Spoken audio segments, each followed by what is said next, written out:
Eu ainda lembro do barulho do portão. Ele sempre fazia o mesmo som quando abria. Um rangido curto, seguido pelos passos dele vindo até mim.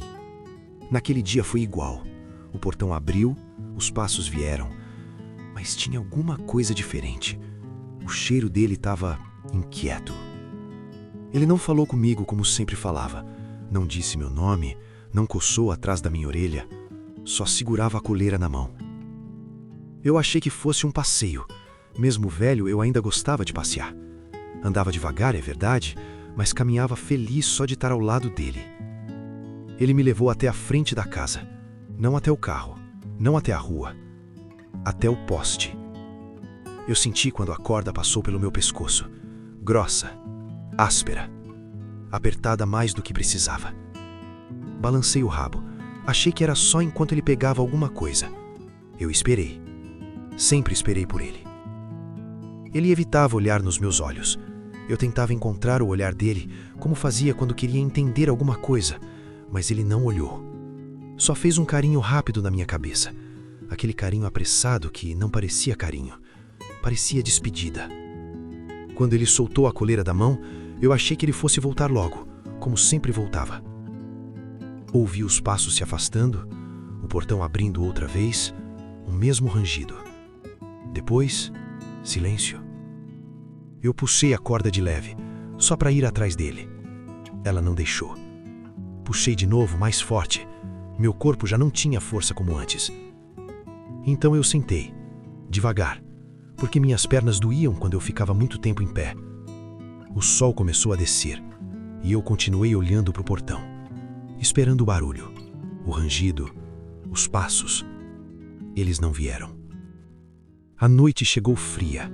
O chão era duro. A corda machucava meu pescoço cada vez que eu tentava me deitar melhor. Mas eu não queria deitar. Eu tinha medo de não ver quando ele voltasse. Porque na minha cabeça não existia a possibilidade de ele não voltar. Eu era velho, mas ainda era dele. E cães não sabem entender abandono. A gente só sabe esperar. Antes disso, minha vida era simples. Eu não precisava de muito. Só precisava estar perto dele. A gente tinha uma rotina, daquelas que parecem pequenas, mas que para mim eram o mundo inteiro. De manhã, eu ouvia o barulho da porta do quarto abrindo. Mesmo antes de enxergar direito, minha cauda já começava a bater no chão. Ele reclamava, fingindo irritação. Dizia que eu fazia muito barulho, mas sempre sorria. Eu sentia no cheiro, no jeito que a mão dele pousava na minha cabeça. Ele colocava comida no meu pote e eu só começava a comer depois que ele dizia: "Pode ir". Nunca foi ordem, era ritual. Depois a gente sentava na varanda. Eu deitava perto dos pés dele. Às vezes encostava o focinho no sapato só para ter certeza de que ele ainda estava ali. Quando eu era mais novo, a gente corria. Corria muito. Eu buscava bola, gravecos, qualquer coisa que ele jogasse. Com o tempo, eu fui diminuindo o passo. Primeiro parei de correr, depois só caminhava, até que passei a preferir só observar. Ele percebeu, começou a andar mais devagar também. Nunca reclamou da minha lentidão, nunca me puxou pela coleira. Ele respeitava meu tempo. À noite, eu dormia dentro de casa, não na cama, mas ao lado dela. Era meu lugar favorito. De vez em quando, eu acordava assustado por causa das dores nas juntas. Velhice chega silenciosa, até para nós. Quando eu gonia abaixo, ele esticava a mão para baixo da cama. Só encostava os dedos na minha cabeça. Aquilo bastava. Eu voltava a dormir tranquilo, porque enquanto a mão dele estava ali, nada de ruim podia acontecer. Os dias foram ficando mais curtos para mim. Eu cansava fácil, dormia mais, brincava menos. Mas meu amor por ele não diminuiu junto com meu corpo. Pelo contrário, eu passei a olhar para ele com mais cuidado, como se soubesse que cada dia ao lado dele era um presente. Eu achei que ele sentisse o mesmo. Achei que envelhecer ao lado dele era algo que a gente viveria juntos. Por isso, quando ele me amarrou naquele poste, eu não entendi. Não fazia sentido. porque na minha memória ele ainda era a mão que me acalmava na madrugada, não a que me deixava para trás. No começo, eu achei que fosse só demora. Ele já tinha saído antes. Às vezes, levava horas, mas sempre voltava. Sempre. O problema foi quando o cheiro dele começou a sumir do ar. Primeiro ficou fraco, depois, quase nada, até desaparecer. Foi aí que algo estranho cresceu dentro de mim. Uma inquietação que eu nunca tinha sentido. Não era fome, não era frio, era a ausência. A rua foi ficando movimentada, pessoas passavam, carros passavam, alguns me olhavam rápido, outros fingiam que eu não existia. Uma criança tentou chegar perto, mas a mãe puxou ela pelo braço, disse que eu podia morder. Eu nem tinha força para mostrar os dentes. O sol foi embora de novo, e a segunda noite chegou mais fria que a primeira. Minhas pernas tremiam, não só de frio, mas de cansaço. Eu já não conseguia ficar muito tempo sentado. Tentei deitar, a corda puxou meu pescoço de lado, ardeu, mas eu não reclamei. Cães velhos aprendem a suportar dor em silêncio. O que doía mesmo não era o corpo, era pensar que talvez ele estivesse me procurando e não me encontrando. Eu comecei a me culpar. Talvez eu tivesse ficado lento demais, talvez tivesse dado trabalho, talvez minhas dores tivessem pesado para ele também. Eu fiquei repetindo na cabeça como se ele pudesse ouvir de longe. Eu ainda consigo ser um bom cachorro. Eu ainda posso cuidar da casa. Eu ainda posso te esperar no portão. A madrugada foi longa, barulhos que eu não conhecia, passos estranhos, som de latidos distantes. Eu quis responder, mas minha voz ficou fraca, quase um sopro.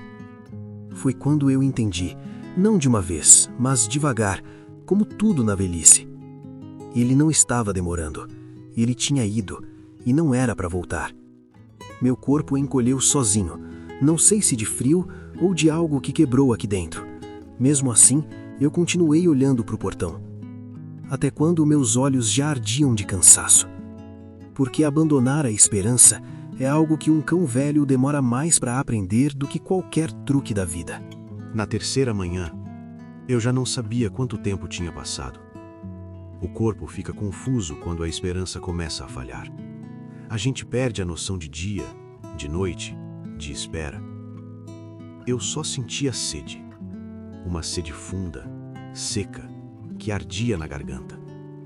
Foi quando ouvi passos diferentes, mais leves, mais lentos. Não eram os dele. Eu sabia disso antes mesmo de levantar a cabeça. Mas ainda assim, meu rabo tentou balançar. Por instinto, por hábito. Uma mulher parou na minha frente. Ficou em silêncio por alguns segundos. Eu senti o cheiro da tristeza nela.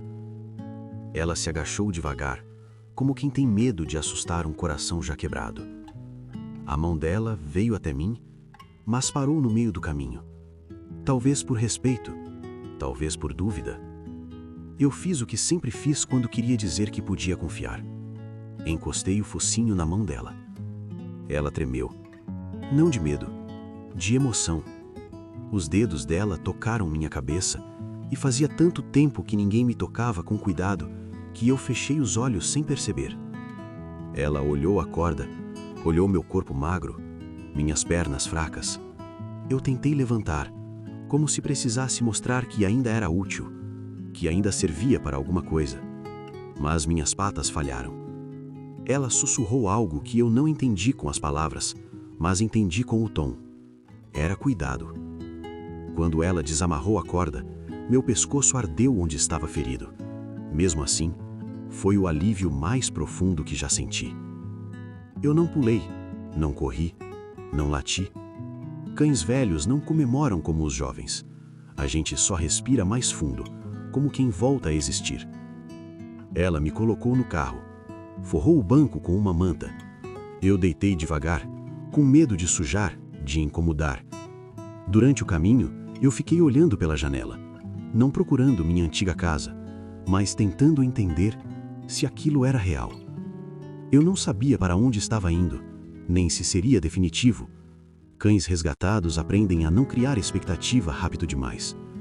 Mas quando ela encostou a mão no meu peito e deixou ali, só sentindo minha respiração, algo silencioso aconteceu dentro de mim. Pela primeira vez desde que fui deixado, eu não pensei nele. Pensei só no calor daquela mão e em como, mesmo velho, meu coração ainda sabia reconhecer bondade. Hoje eu durmo em outro lugar, mais quieto, mais simples. Não corro, não enxergo tão bem. Às vezes minhas pernas falham, mas nunca mais fui amarrado. E às vezes, quando alguém encosta a testa na minha, eu ainda me pergunto em silêncio: será que envelhecer era mesmo motivo para me deixar? Ou só faltou alguém para me enxergar até o fim?